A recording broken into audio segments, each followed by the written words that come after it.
Hey, this is Victor Antonio, and welcome to my series Back to the Sales Board, where we get back to the sales basics. Now, let's talk about today the famous sales funnel. Yes, we've all heard about the sales funnel. I'm about to describe it to you if you don't know what it is. So here's my drawing of a funnel. Please do not laugh at my drawing skills. I can sell. I never said I could actually draw.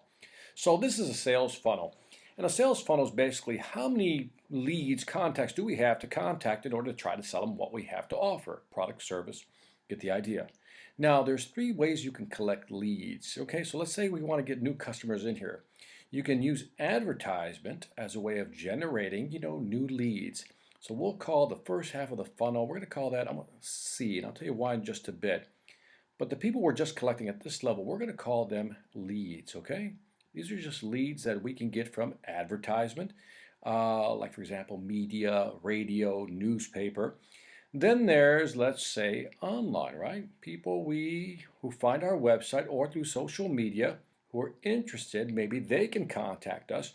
Or how about when we go to networking events? Oh, we all love those networking events, right? Shaking hands, handing out business cards, and then setting up a meeting to call them back the next day or so.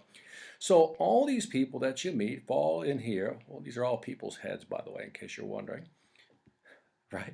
So these are people, and we're going to call these C leads. Now, C leads are just basically leads, people that we've met, we've gotten through online communications, or saw our advertisement and called us in. Now, that's not good enough. Now we have to move these leads through the sales funnel. So the next level, we'll call that B, and here, these leads, we're going to call these people now suspects. In other words, who are these people? We've looked at the leads, and what we're looking for here to see if they're a client. This is important, if they're a client fit. In other words, we went to a networking event, got some online contacts, got some information or some leads through the advertisement, but now we actually look at these leads and says, which one of these are actually more likely to buy our products? In other words, are they a client fit? Very important phrase. Are they a client fit? And if the answer is yes, we move them further through the funnel. And let me just change colors on this one a little bit. And we're going to move them here to the A people right here. They go from leads to suspects now that they're client fit. In other words, they're more likely to buy our products. Well, then what we're going to do is take a closer look at those suspects. And these are the people we're going to convert into prospects.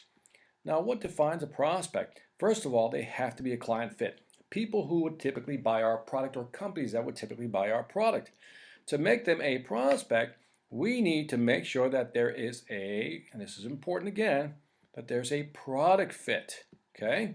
Now, we know they're a client fit, they're a product fit, and let's just kind of use numbers here to kind of give this some real life here.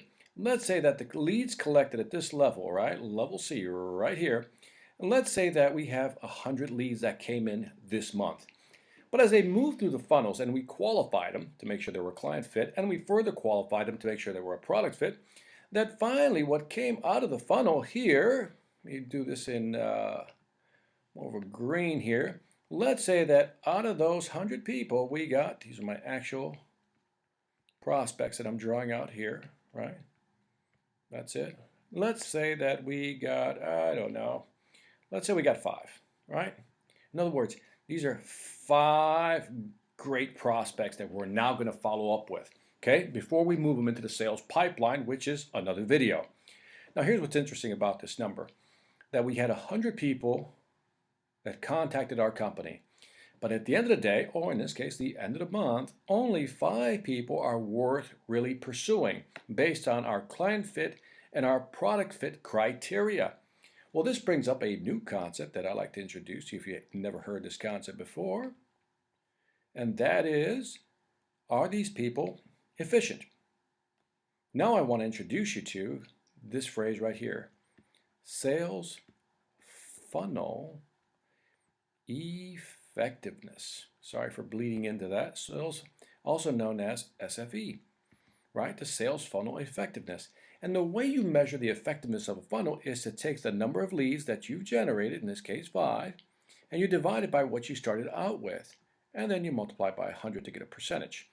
And in this case, we have a 5% sales funnel effectiveness. And again, the way you calculate that is that you look at the number of leads you got and the number of leads that you actually qualified, and you arrive at this number. Now, this is a good number to know, the sales funnel effectiveness. And marketing people like this number because it tells them how well they're doing. So let's say that your target is not 5%, but rather your target for your company has to be 20%. Okay? So in other words, you're quite off when you look at that number, 5 to 20%. So at this point, two things have to happen. Well, the biggest thing that has to happen is that you have to go back to marketing and says, hey, we need to find more or better qualified prospects at this level, right? Because what's happening is that we have 100 people coming into the funnel, but a lot of those, 95% of those are dropping out because they're not qualified, which means that maybe our advertisement is off. We're not targeting the right people, or maybe the message on the online websites or social media, the messaging isn't correct or in sync with what we're trying to do. Or last but not least, when we go out networking, we just wind up talking to too many people that we shouldn't be talking to.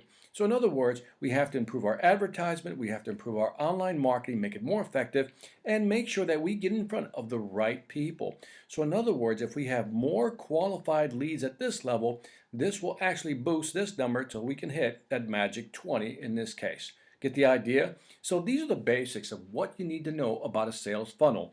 First is that you have to qualify who gets through the funnel, right? Second, you have to be able to calculate your sales funnel effectiveness. And again, that's done by taking the number of leads right here and then looking at what you're dropping to the bottom. In other words, how many folks are actually qualified as they move through the funnel. And if you're not happy with this 5% right here, because you're trying to hit 20 right here, then what you need to do is go back over here and improve on that number. In other words, you got to go back to marketing, you got to go back to the online folks, and you got to get back to the networking people, maybe even trade shows, and say, hey, we need to do a better job at finding better leads up here. This is Victor Antonio with Back to the Sales Basics, reminding you, selling ain't hard when you know how. Take care.